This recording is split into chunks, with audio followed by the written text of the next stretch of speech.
श्री हरि। पूज्य गुरुदेव के चरणों में बारंबार प्रणाम। एक साधक भाई ने कहा कि साधन सिद्ध राम पग नहीं हूँ, ये तो सर्वोच्च अवस्था है।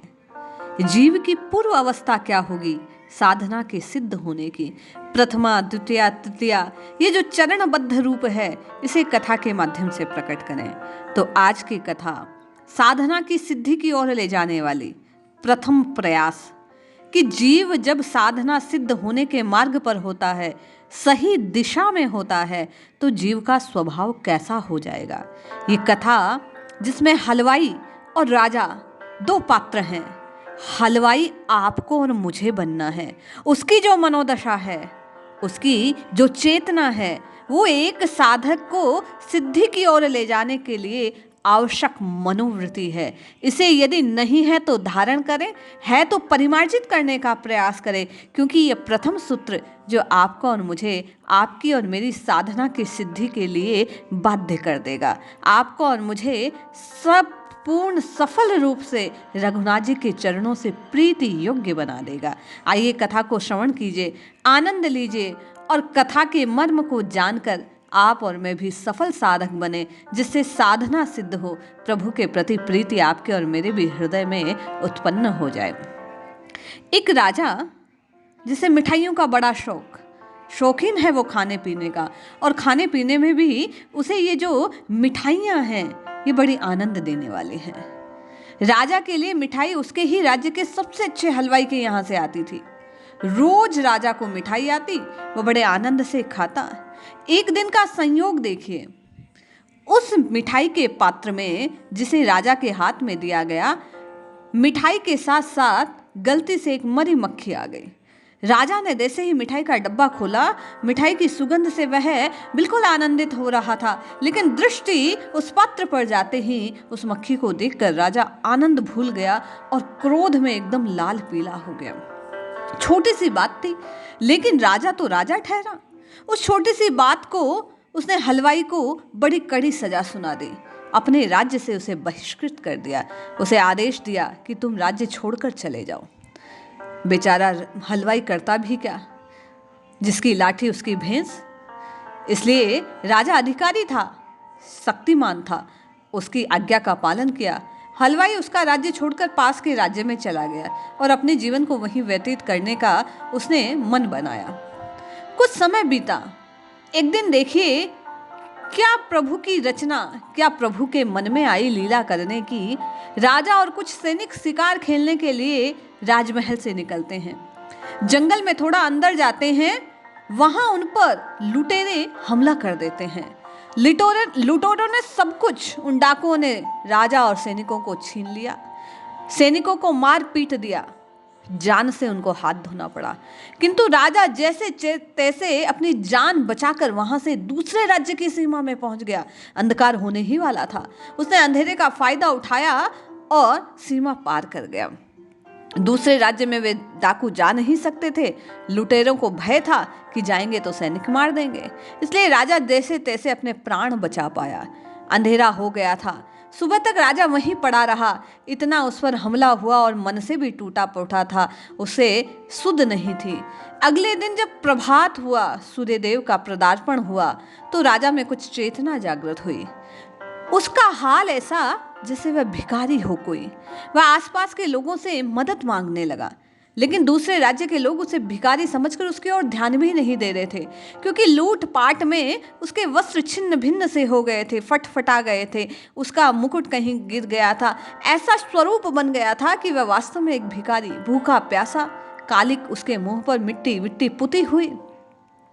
थोड़ी देर में एक व्यक्ति राजा के पास से गुजरा, कुछ आगे बढ़ा, किंतु उल्टे पैर लौट आया और राजा के सम्मुख जाता है, हाथ जोड़ता और कहता है, महाराज आप यहाँ इस हालत में, आपकी ये हालत कैसे हुई?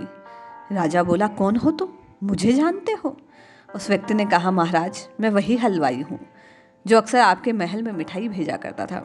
राजा ने सारी बात बताई कि रात को ऐसे ऐसे हुआ, लुटेरों ने पीछा किया, मारा पीटा, सैनिक मारे गए और मैं अपने प्राण बचाते हुए राज्य की सीमा को पार कर इस राज्य में आ गया।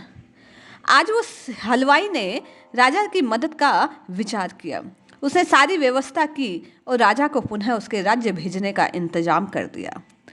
जब राजा को अपनी गलती का एहसास हुआ कि ये इतना अच्छा आदमी मेरी मदद कर रहा है, ऐसे समय में भी पराए देश में, राजा को अपनी गलती का एहसास हुआ। उसने कहा, भाई मेरे साथ चल। हलवाई ने कहा, साहब मैं आपके साथ नहीं चल सकता। राजा ने कहा, क्यों? हलवाई बोला, देखो महाराज, आपने उस दिन जो किया बड़ा अच्छा किया। जो होता है अच्छे के लिए होता है, प्रभु की कृपा से जीवन में उन्नति के लिए होता है। राजा उसकी बात को समझे नहीं। बोले, महाराज आपने उस दिन मेरा राज्य से बाहर निकलने का फैसला सुनाया, मैं इस राज्य में आ गया। मैं सिर्फ मिठाई बनाना जानता था, यहाँ भी आकर अपने घर से मिठाई बनाने लगा, बेचने लगा। धीरे धीरे मेरा कारोबार बढ़ गया और उस राज्य से भी ज़्यादा मुझे यहाँ धन, वैभव और ऐश्वर्य की प्राप्ति हुई। आज मैं यहाँ बड़ा प्रसिद्ध हो गया हूँ। आपकी तरह यहाँ का राजा भी अपने राजभवन में मुझसे ही मिठाई मंगवाता है। जो हुआ बड़ा अच्छा हुआ। शायद मैं वहाँ रहकर ऐसी उन्नति को प्राप्त नहीं कर सकता था, इसलिए प्रभु ने आपके द्वारा मुझे दंडित कर ये सौभाग्य प्रदान किया।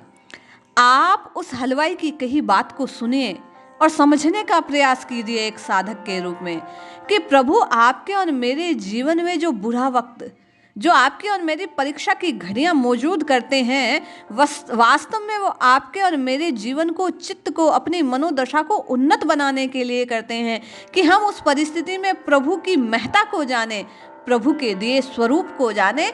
उस परिस्थिति में आप और मैं और अधिक आर्त भाव से प्रभु के नाम को पुकारें, जिससे आप और मैं विह्वल होकर जब प्रभु को पुकारेंगे तो वो चेतना तुरंत प्रभु को आपकी ओर खींच लाएगी। ये कथा इस बात को प्रकट करती है कि बुरा वक्त आपको और मुझे कुछ ना कुछ सिखाता है। आपने और मैंने पहले भी कथा सुनी थी सुकरात की कि जब वह व्यक्ति को उस तालाब में डुबोता है तो वो छटपटाता हुआ बाहर निकलता है और पूछता है कि सबसे ज़्यादा क्या चाहिए था, तो बोले प्राण वायु की आवश्यकता थी। उसी प्राण वायु की तरह जब आप और मैं प्रभु को पुकारेंगे, और वो कब? जब आप और मैं कष्ट में होंगे। ये कष्ट वास्तव में प्रभु का आपको और मुझे दिया गया सौभाग्य है, जो आर्त भाव को आपके और मेरे भीतर उत्पन्न करता है, आपकी और मेरी प्रभु प्राप्ति की प्यास को और अधिक प्रगाढ़ बनाता है। इसलिए आपके और मेरे जीवन में जब कभी कष्ट का समय आए, विपरीत परिस्थितियां आए, तो उस वक्त रोने की जगह उस हलवाई के रूप में एक अच्छा साधक बनते हुए और अधिक विश्वास से रघुनाथ जी के चरणों में प्रणाम कीजिए और राम राम राम राम की जपना लगाना प्रारंभ कीजिए। जब जब विकारों की मार से आहत होकर, आक्रमण से घबराकर मैं और आप नीचे गिरे, तो उसे प्रभु का एक और सहयोग जानकर कि ये विकार आपके और मेरे भीतर कहीं जड़ जमाए बैठे थे, उनको निकाल कर अपने चित्त को और अधिक निर्मल बनाने का प्रयास कीजिए। कुछ साधक कहते हैं कि जब विकार आते हैं तो हृदय टूट जाता है, फिर मन नहीं करता, लगता है हम तो बुरे व्यक्ति हैं, हमसे कहाँ बात बन पाएगी। वे कोई और साधक होते हैं जो राम नाम की धुनी करते हैं और उन्हें इसी जीवन में प्रभु की प्राप्ति हो जाती है। ऐसा नहीं है भैया।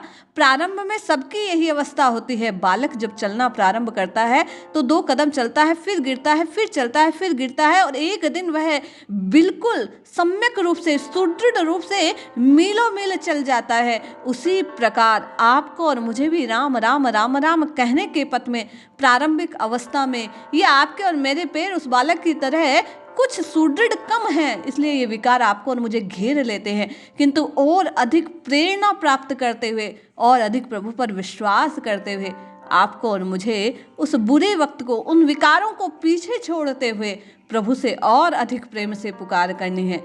निश्चित जानिए ऐसा करके आप और मैं प्रभु को प्राप्त कर लेंगे। जय श्री हरि।